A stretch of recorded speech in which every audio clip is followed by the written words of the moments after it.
October 14, 2025-এ Microsoft announce করেছে যে Windows 10 তার সমস্ত সাপোর্ট শেষ।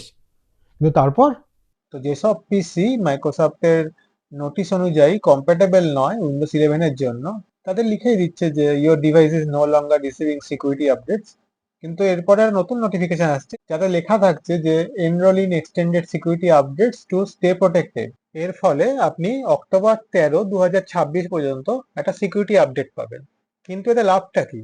এতে আপনার উইন্ডোজ প্রোটেক্টেড থাকবে ম্যালওয়্যার থেকে, বিভিন্ন র্যানসমওয়্যার থেকে, কিন্তু কোনো এসেনশিয়াল সফটওয়্যার কোম্পানি যদি উইন্ডোজ 10-এর জন্য তাদের সফটওয়্যার বানানো বন্ধ করে দেয়, তো উইন্ডোজ 10 এমনি ইউজলেস হয়ে পড়বে, উইন্ডোজ 7-এ যেমন হয়েছিল। ক্যাচটা হলো এই যে এই এক্সটেন্ডেড সিকিউরিটি আপডেট ফ্রি নয়।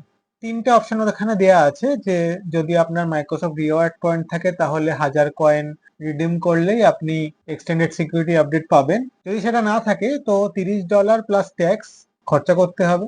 এবং যদি আপনি এটা ফ্রিতে পেতে চান তাহলে আপনার পিসি সেটিংসকে মাইক্রোসফট সঙ্গে সিঙ্ক করতে হবে, যেটা খানিকটা সন্দেহজনক। এর থেকে বাঁচার উপায়, আপনার পিসিকে উইন্ডোজ 11-এ আপগ্রেড করুন। যদি ইনকম্প্যাটেবল হয় তো রুফাস টাইপের কিছু সফটওয়্যার তো রয়েছে যেখানে আপনার পুরোনো পিসিকেও ইজিলি আপনি উইন্ডোজ 11-এ আপগ্রেড করতে পারেন। তো সেক্ষেত্রেও আপনার ইউজ করতে কোনো অসুবিধা হবে না।